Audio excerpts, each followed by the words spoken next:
We all know, of course, that these are very difficult times. Last summer I had the privilege, indeed it was a privilege, of visiting all 88 counties in the state.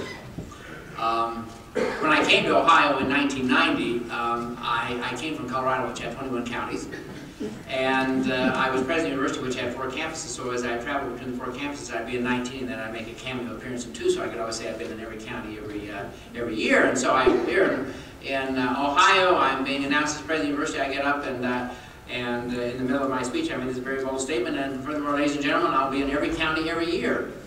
And then I turned to someone and said, how many counties there are there? And they said 88, and I nearly had a heart attack right then. But I did do that in 1990, and thanks to my colleagues in Extension, I continue to do that. I now do 44 every other year, but when I came back, I wanted to make the tour of Ohio. And I did so. I learned firsthand that hard-working people were worrying about their homes, their checking accounts, and their kids' college education. But even in these uncertain times, there are 2 things that I learned from Ohioans. First, Ohio has people of remarkable ability. Ohio has people of remarkable tenacity. Ohio has people who love Ohioans. And because of that, Ohio will get out of this recession. And secondly, one of the things that I've heard is how much they loved our university. And it's our university. It's not my university. It is the people's university. It belongs to everyone in this room. It belongs to everyone in the state. It is the Ohio State University.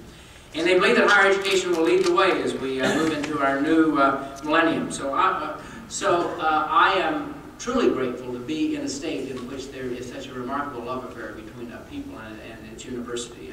And I will tell all of you and all 11 million Ohioans, Ohio State is one of the most remarkable universities on the face of the earth. You don't realize it, you're close to it, you see it sometimes, you see it with our awards, but it is, without a doubt, one of the most important and one of the most noble institutions in America.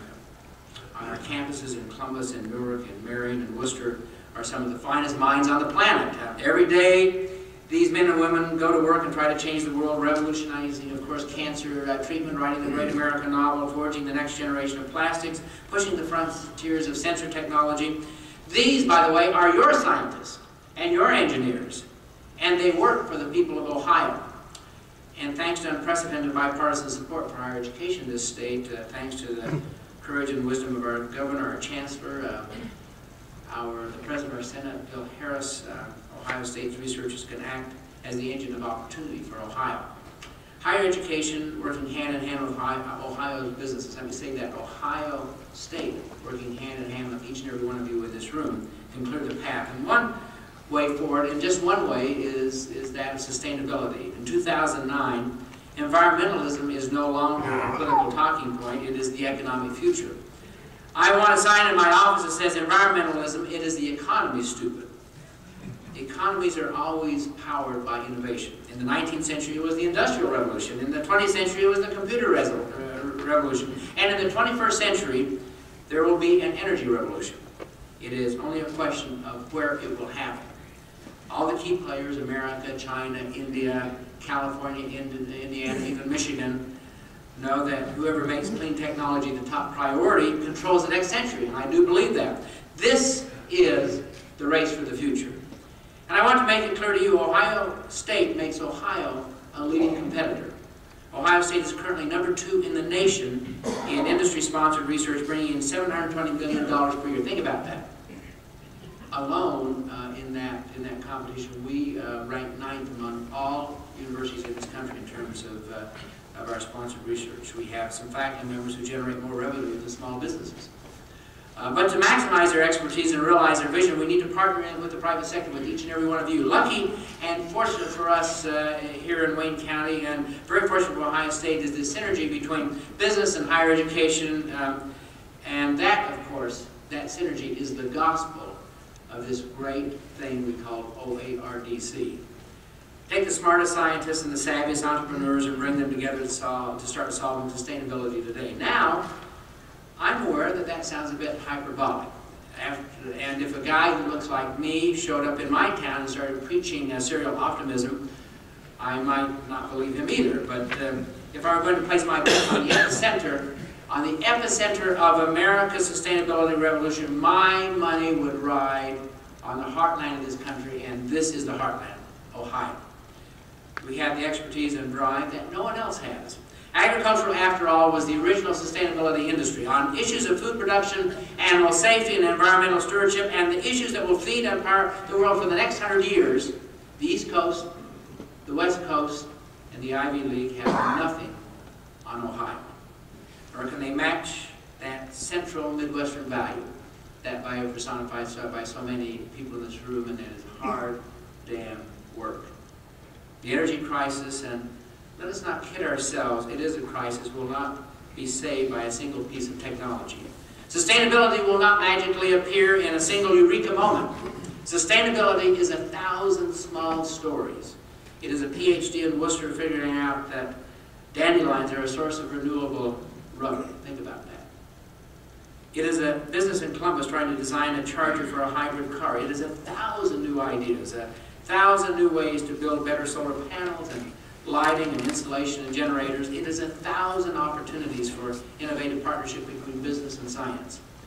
What we must do is help these puzzle pieces, scientists and entrepreneurs, public and private, fit together. This is precisely what the BioOhio Research Park will do. In fact, some of the key players are already assembled. Yesterday I visited with SMAC Bioenergy, a company committed to turning waste into energy. Natural Fibers Composite Corporation specializes in converting plants into fiberglass. And the Plant and Animal Agro-Security Facility that Ralph helped to facilitate, which put Worcester at the forefront of food and animal health. Now, these are just a few of the pieces, but they are corner pieces that are the beginning of a great puzzle that is going to take place in this community. But you can already see a picture taking shape, industry and education working together to grow green-collar jobs. Having OARDC in your backyard in 2009, ladies and gentlemen, is like having Bill Gates as your roommate in 1979. Or Woody Hayes as your coach in 1969. It is the advantage that you have that no one else has. It is the advantage that demands success. I firmly believe that when this recession is a distant memory, and it will be, we will recognize this moment as the turning point in the history of Ohio, the moment when our true strength was realized, the moment when the power of higher education was harnessed, and the moment when the state of Ohio saw opportunity and seized it with both hands. This is our time. This is Ohio's time. We have enormous challenges, but this is Ohio's time. We are in the center of this country. We have values that no one else has. We have people, 11 million Ohioans who love this state. We have many Ohioans, Ralph, who want to return to this state. I was at the national, no, I wish it had been the national champion. I was at the Fiesta Bowl, and